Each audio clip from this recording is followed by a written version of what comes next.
How's it going, guys? Welcome back to another episode of UKnowAdamTsang podcast, where you get to find out a little bit more about people, passions, and all things business. Today, I'm hanging out with Boomer3017.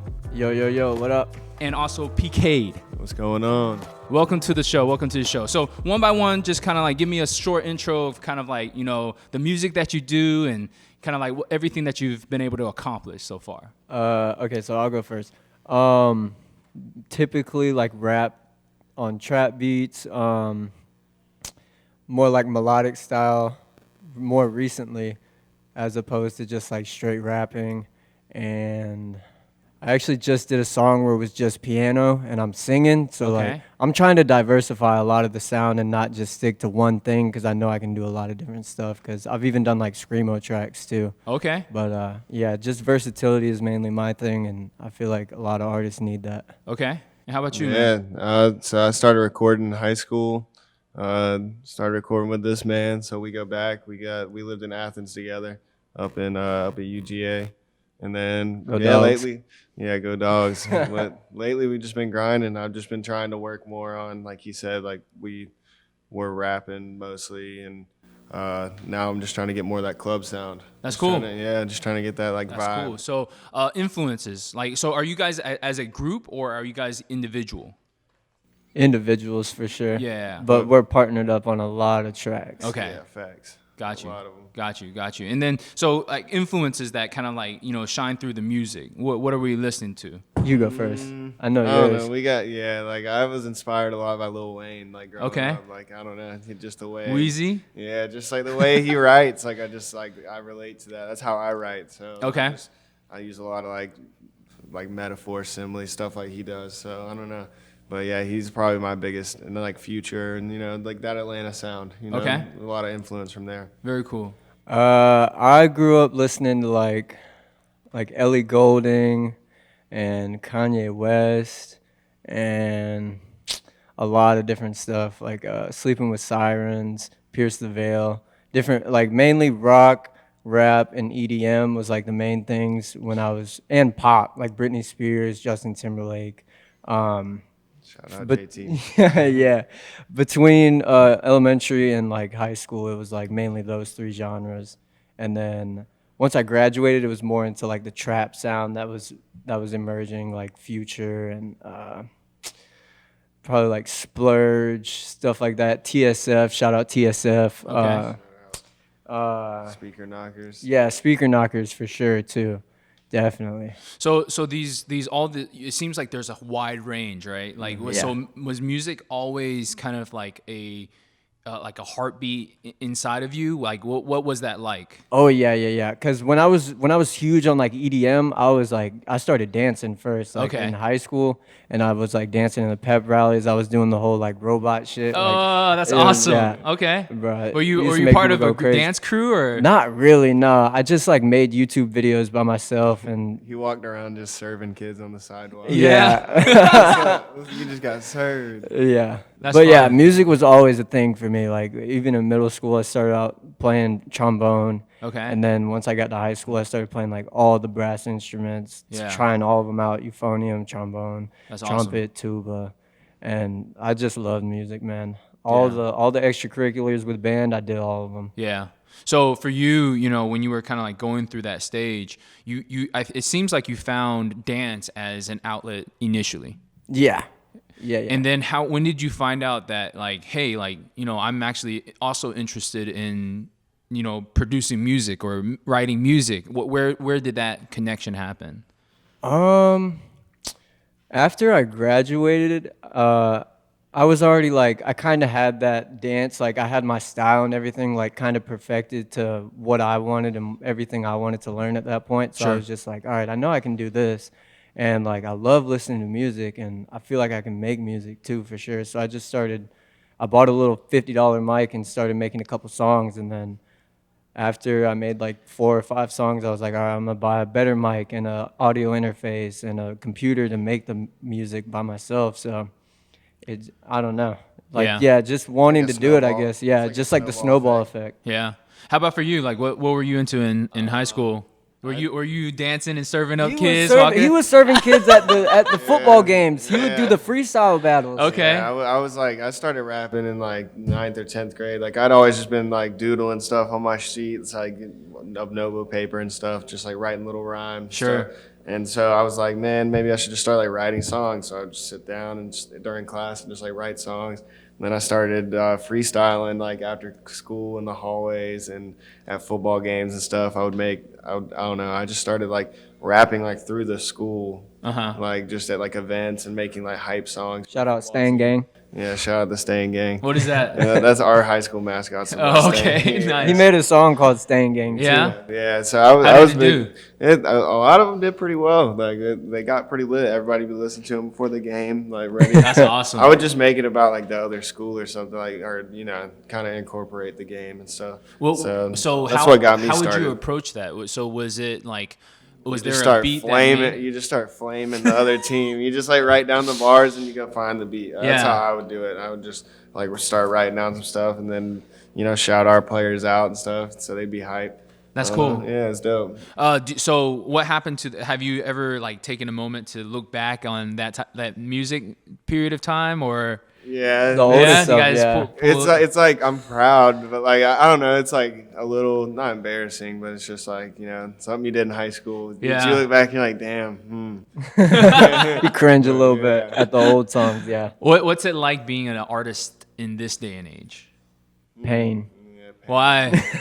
Pain, because it's such a cutthroat industry. It's Yeah. so competitive for sure. Sure. Hundreds, thousands of other artists trying to make it. Yeah. So it's like you got to have more than just music at this point. I feel like. What do you think it requires? Like from a artist standpoint, like what do you have to do in order to get noticed these You days? need some money and you need some ideas, like other than music ideas. Like you need ways to get people's attention, whether it's like TikTok or Instagram, something like a lot of people try and do like the clout chasing stuff. Yeah. Like just getting people's attention or trying to call out other artists for doing stuff that has nothing to do with them, but it just grabs people's attention.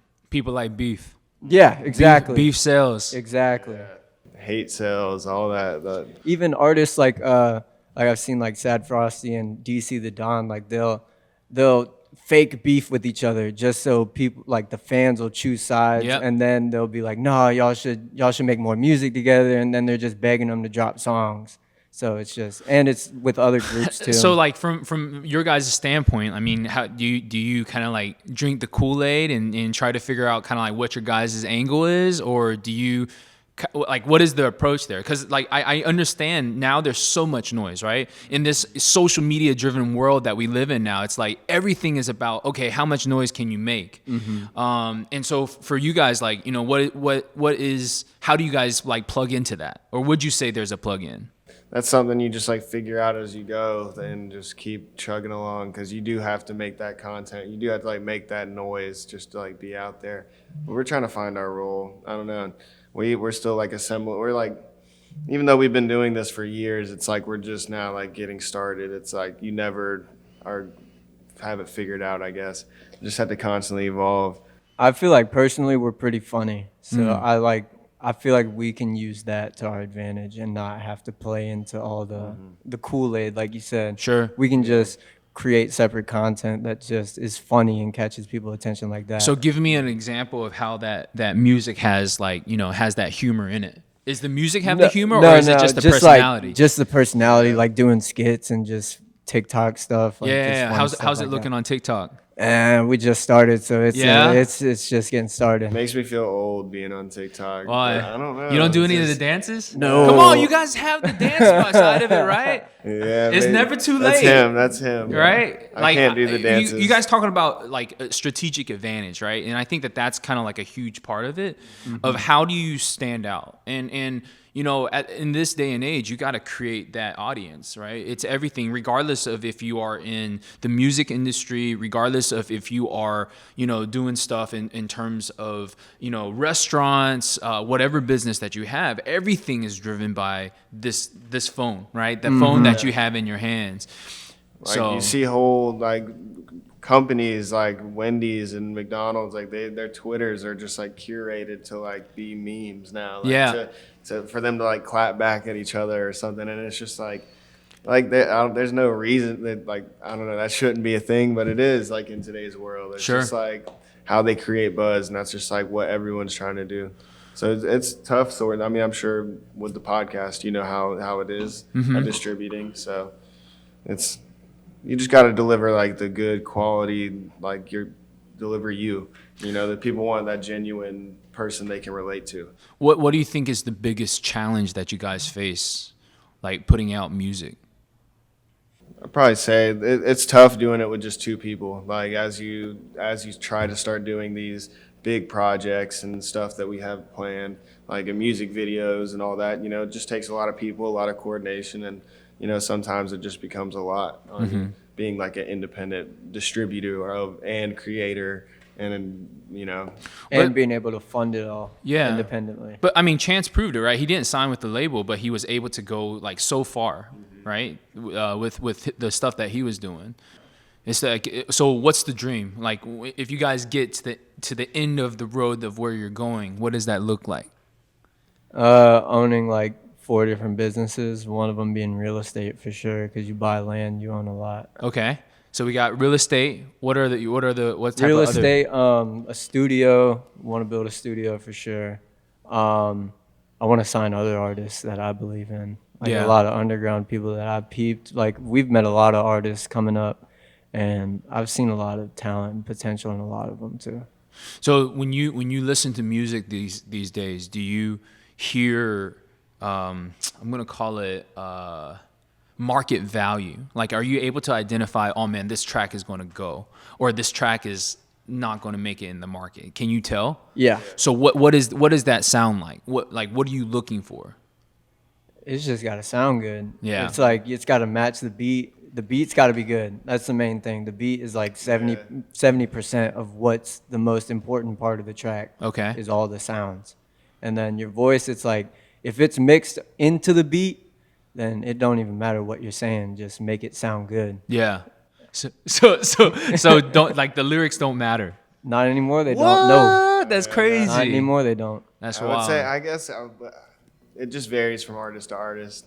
I don't think they do matter though. I don't think they matter. You can make it, and your lyrics don't have to mean anything. For you guys, like, what do you think about like the current state? Like, because obviously you have listened to a ton of music in your past. Like, what is the current state of hip hop in your guys' minds? It's like lit, but like crazy. I feel like it's like rock in the 80s or like rock in the 90s. Like it's just diversifying into like 20 different subgenres of rock or rap.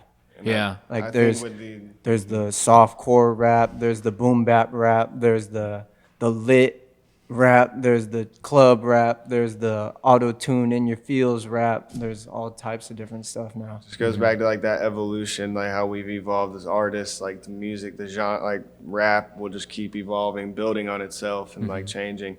It's just, I think as we see more like advances in like audio, like people making beats, like, I don't know, it's a lot more available to everyone now. So I think it's just going to keep getting crazier. Start mixing with like EDM and stuff. Like we're already starting to see a lot of that. Yeah. So is that a trend right now? Like EDM rap? What does that even sound like? I can show you later. Like we made an EDM rap song. Oh, that's dope. Yeah. That's dope. But yeah, EDM rap is coming up. Hyper pop for sure. Like hyper What's pop that? rap. It's like Sounds like you know what K-pop sounds like, right? Sure. It's like K-pop with rap lyrics. Oh, interesting. yeah, it's like just that really like almost like bubblegum trap, but it's like a pop song. Okay. But driving fast, like Yeah, you it's like a want to go it's like a 100 miles house an techno hour. song. And you're just Yeah. Like if you haven't heard of It's going Glaive, crazy. he's doing that a lot. Yeah. Yeah. You know, the industry has a tendency to kind of like move in different directions, and you know, one of the questions that I have is, as an artist, I think there's a ton of responsibility that you have, especially if you reach the top. Like, is there a message that you would like to, you know, give to people? Like, what is the message behind the music, if you will? I feel like right now, I'm just trying to make some stuff that people will gravitate towards and people can not really relate to, but like kind of like how Money Man grabs attention by just talking about things that people want. I feel like grabbing people's attention by that, or doing like some emotional songs that people can relate to. Those are the two avenues that I feel like I dominate in. And then once people understand, like, okay, he makes good music, I want to understand more about him, and they start going into the interviews, they start trying to figure out more about me, they'll understand that, like, I don't really idolize people or idolize things. Even though I talk about it a lot in my music, it's all just freestyles, like punching in off the top, just making some stuff that sounds good. But my message, I feel like, is to just ultimately find God, because a lot of people are empty, a lot of people are lost in this generation too. There's so many distractions, like we were talking about social media, YouTube, so much entertainment being produced and distractions. Like, people don't really like to sit alone and think. Yeah. I feel like. Facts. Not anymore. It's a different world out here. Yeah, I mean, there was an interview that you gave recently that kind of like, went into your background. You've obviously been faced with challenges in that. Do you want to speak on that? Yeah. So how you're saying it's challenges, it's almost like, because one of my albums that I dropped is called SIP, and it's an acronym for self-inflicted pain. And it's basically talking about how most of it is in your head, about all these things, these challenges that you're trying to go through. Half of it, or more than half of it, I feel like, is stuff that you've done to yourself, and now you have to deal with the repercussions of it. And We've made a lot of like self-reflective music. Like, there's definitely a message through. It's mainly just us getting stuff off our chest. Like, just like what we've been through, and like I think putting that kind of content out. Like, now we're focusing more on like making, I guess, more like pop songs that aren't as deep of cuts. Where like whenever he said he's trying to make stuff that sounds good, but I like. If you look back through our discography, like, you'll see like our journey through life, basically. So I mean, that's all we really can do. I don't think we have like a message we're trying to send, but I mean, if someone can relate to our story and it helps them, that's what we're trying to do. And I think that, as an artist, it has a lot of that, right? Like, when someone experiences your sound, or if someone, sees a piece of art that you've made, or someone sees you dancing, it's a reflection of something that has happened to that person that they're trying to showcase, right? And, for me, I think it's extremely valuable to understand at a deep level what you are trying to say in that, so that, people can be able to connect, right? Yeah. It has to come from some place that's true. Yeah. Right. 100%. But I think I value kind of like the things that you guys are putting together. I think it's truly awesome. What's kind of like on the horizon? When's the next thing dropping? So you said something about SIP. Was that the last album that you dropped? Technically no, but the last album I dropped was kind of just like a bunch of throwaway songs that I had. It's like 19, 20 songs, called Yeah. Okay. But it's called Yeah? Yeah, it's called Yeah. How appropriate. Yeah. And it's just a bunch of throwaway songs. But SIP was like the last album I dropped it had a whole idea, concept behind it. Like, the first half was just lit songs, and then the interlude talks about like the change of heart that I felt when being saved, I guess. And then the second half is kind of like that latter portion of what's going on in my mind after I've reflected upon my previous mindset.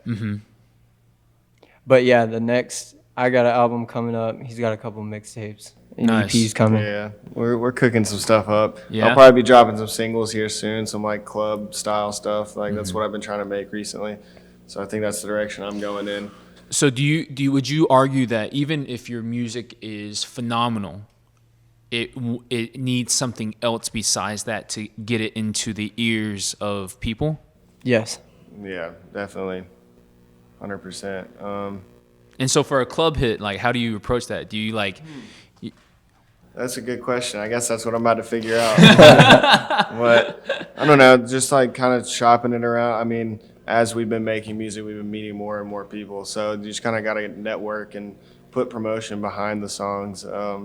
Like, just do more content with them. Because, I mean, if you just see a song link, like you're less likely to click it than if you see like a music video with it. And so it's just always like constantly building whenever we're releasing stuff. Or just forcing it. Like whenever we were in Athens and we dropped like Gravy, Sage, like a string of songs in Athens, we had like 4 or 5 bars just playing them. Yeah. Yeah. That's and cool. People would be like, what the hell?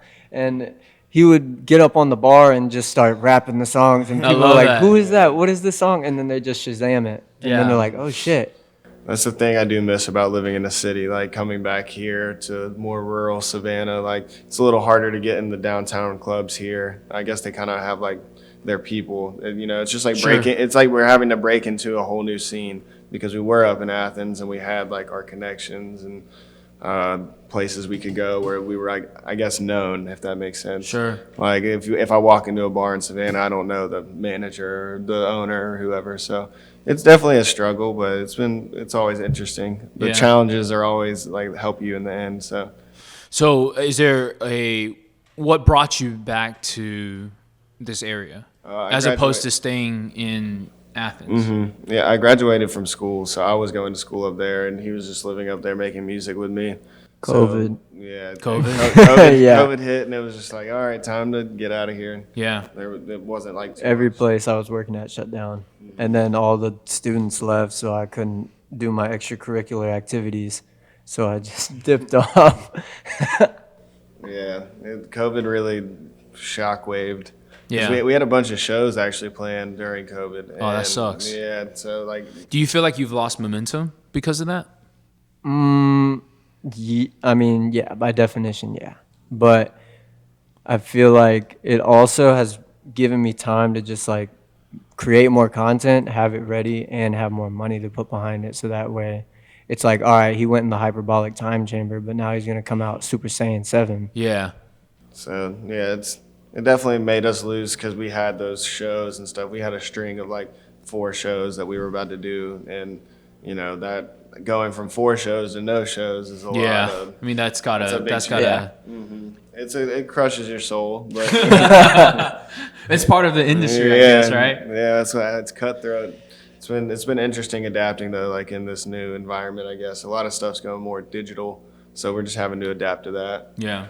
So right now, I'm assuming that, you know, the dream is for music to eventually pay the bills.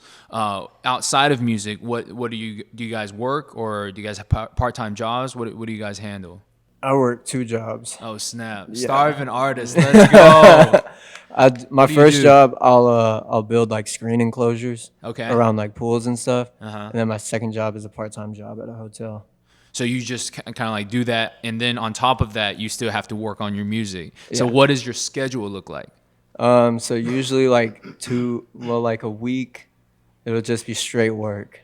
And then another week, probably straight work. And then the third week, I might go to the studio. Yeah. Or I might just chill and just stack the bread. Yeah. But I already got a lot of songs saved up from when I first moved back, and I went to the studio like every weekend for like 3 months. Mm-hmm.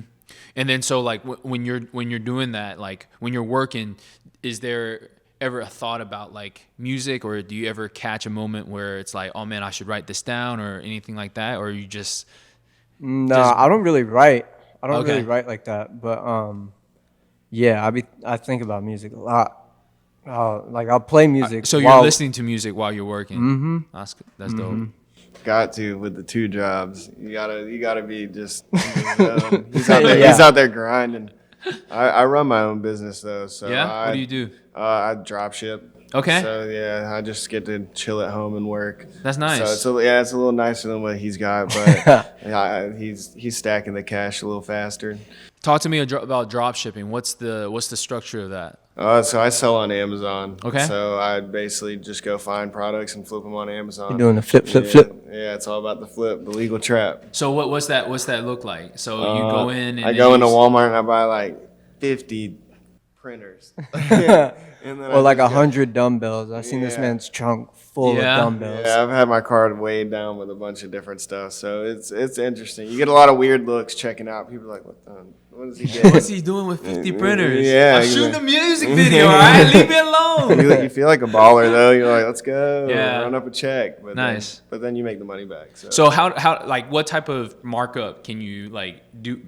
Like I don't understand. I've never seen that model being implemented. I mean, usually I would say like my base is like 30% like return. So, but I mean, I've seen stuff like I also flip like shoes and stuff like that. So I mean, I've flipped stuff and made a good bit of like 100% return. You know, stuff That's like dope. that. Yeah. So Is it consistent? it's consistent. It's hard to get products though. Oh, really? Like, yeah, just because everyone's ordering stuff online more, and then like we're moving more towards like an e-commerce world. Sure. Versus people want like you can get your groceries delivered now and stuff. So you're buying these like printers. So you've bought 50 printers before. Yeah, I bought. How do you move 50 printers back to the house? Like how is that conversation? Like, very carefully in the car. You got to stack them just right. But then yeah, you get home. My roommates hated it because I would just come home and have random like 50. I'd have like 10 boat motors and like some weights, and they're just like, "What are you doing?" I'm like, "I'm making money." Yeah, I'm making money. How'd you get into that? Through Twitter actually. Yeah. I started like I saw How this all group. great things start. Yeah, I saw this group and I was just like, oh shoot, I guess I should try and join this. And they taught me how to make an Amazon store and stuff like that. Sure. So it's been really cool. What's your Amazon store called? Oh, I can't do that. Oh, you can't do that? Yeah. Is it like super private? Like No, what it's do you not mean? private, but I'm gonna keep it private. Oh, okay. I don't want anyone to come finesse me. No. How would they finesse you? Take your printers or what? I don't know. They might know the scams. You got to be secure in these. What other worlds. hustles have you done? You sound like the type to kind Yeah, of. I mean, I do a lot of like flipping. Like I've always just flipped stuff. What's your best run that you've done? The boat. Yeah, I flipped a boat. The boat. How do you get to it? What are you talking about? How do you flip a boat? Last summer, I think it was last summer, I was just at my uncle's house and he lived on a lake, so I wanted a boat to go out with. So I bought a boat, fixed it up, and took it out a couple times, and I just flipped it. Yeah? Just made a couple stacks. That's It was awesome. Nice, yeah. That's good. That's good. I'm just all about the hustle. Like anything I can do to make some bread, I'm about it. Yeah. I can see that. Yeah, I like the entrepreneur life. So been looking into like crypto and stocks, but Are you in that yet? I lose some money on that. It's so volatile, right? Yeah. Like it has this kind of like up and down feel that's always happening. So it is a challenge to kind of like handle all of that. Yeah, I've tried to learn how to like trade. I don't know if you've ever traded or anything, but I invest. I don't trade. That's So right. I got some money like stashed away, but the trading's way too hard.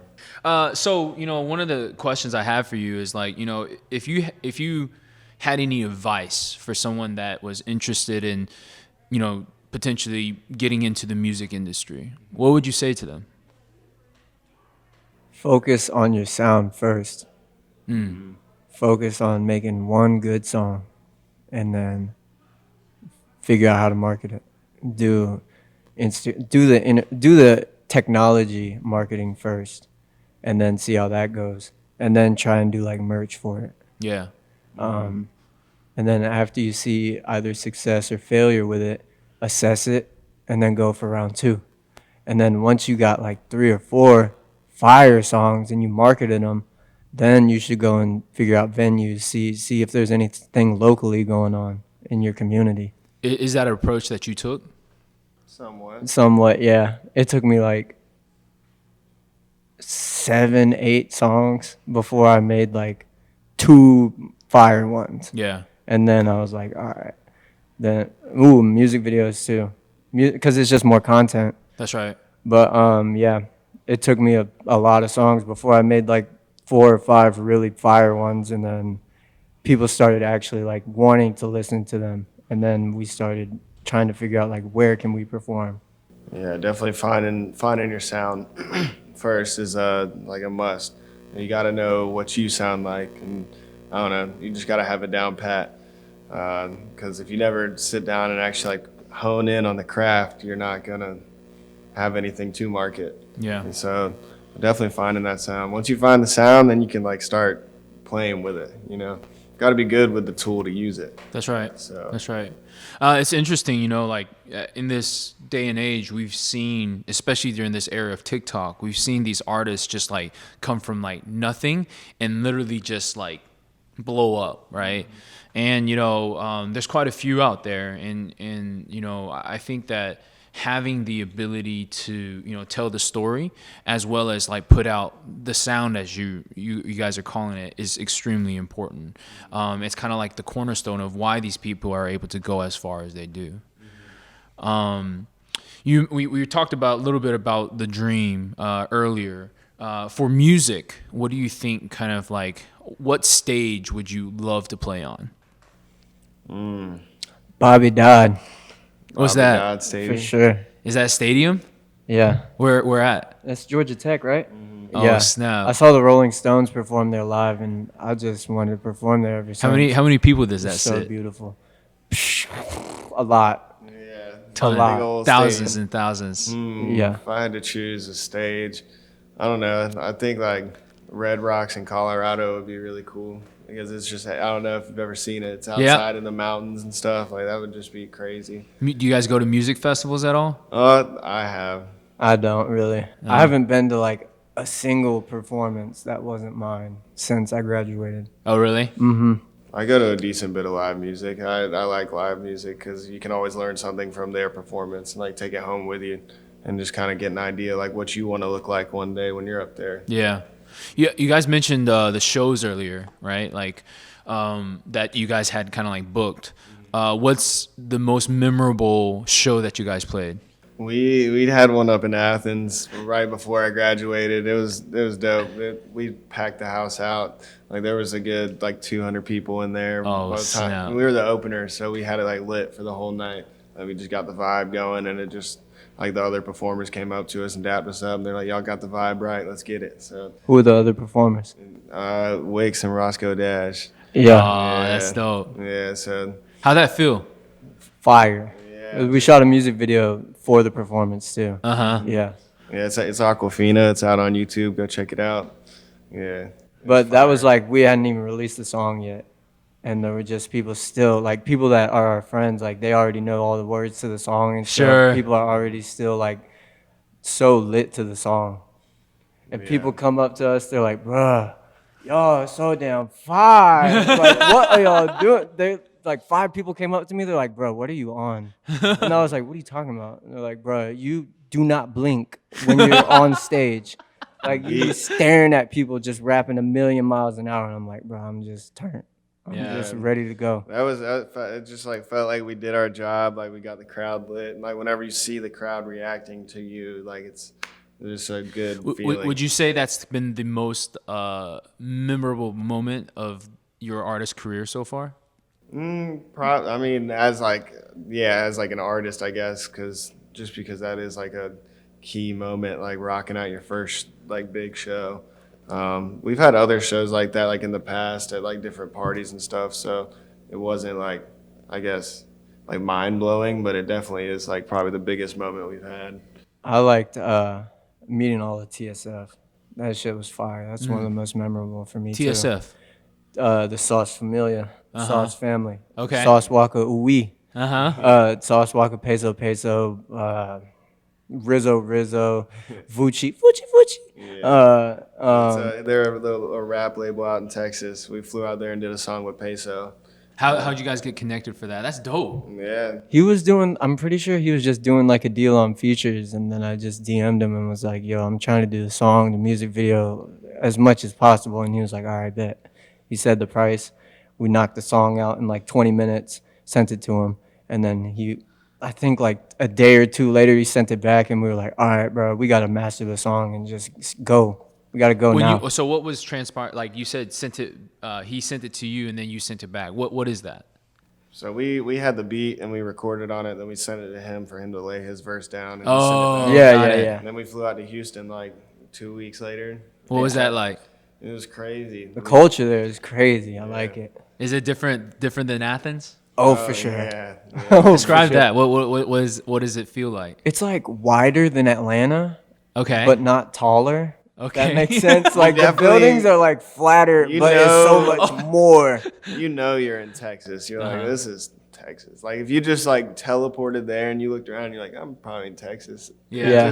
For some reason, it feels like Texas. Unless you're in Austin, then it kind of looks like SCAD. Yeah. Yeah. Do you guys So, in terms of the music or the style of music, I would not say that you guys fit kind of like the typical mold of the people that are in the industry. Do you face any type of challenges on that front? Some people tell me that like we should just focus on one sound, but I don't think that that's the way, especially this day and age. Like I feel like everybody kind of wants to be like Drake because of how diversified he's made his like catalog. Sure. And that's kind of like the premise that I'm trying to go by too. And like X, Juice, a lot of other artists that are like phenomenal and well remembered Yeah. are very diversified in their catalog. Yeah, I don't want to make like an album of just the same song in different ways. Like even though Lil Baby can do it and Rod Wave and all of them, like they've found their sound. Yeah, like I just feel like we can do it differently than just sticking to one sound or one type of beat and just. I'll just the get a same flow in thing my over. head, and it's just I gotta write it down and record it like how I hear it. It's just like I can't help. I don't really sit there and try and like write stuff to fit a sound. It's just like, oh, I hear it, and it's like I gotta, you just gotta do it how it comes out and how you feel it. So I don't know. Maybe one sound would be better to market, but making multiple sounds is so fun. Yeah. Yeah. What I know I kind of like touched on this earlier, but what's the future? Like what's the next, what do we have in front of us? Do you guys have any shows coming up, or you guys are going to drop any albums soon? I'm gonna drop like 15 singles, which will probably culminate into an album. Okay. And then after that, I'm probably gonna quit one of my jobs and then be able to just connect with all the venues and stuff in Savannah and maybe Statesboro if we can get some stuff started up here. Sure. Yeah, I would say just continue moving forward. Like definitely book some shows would be next. Maybe do some like showcases, get in front of some eyes and stuff, and just really keep posting content. That's just what we got to keep working on, creating that content that's just invaluable nowadays. That's right. So That's right. Well, I want to thank the both of you. Thank you so much for coming on to the UKnowAdamTsang podcast. It was a pleasure hearing a little bit about kind of like what you guys have been up to. I'm looking forward to everything that you guys do in the future. I think it's super exciting. But thank you. yeah, appreciate Sweet. you Yes, having sir. us. Thanks for having us. Absolutely. Cheers.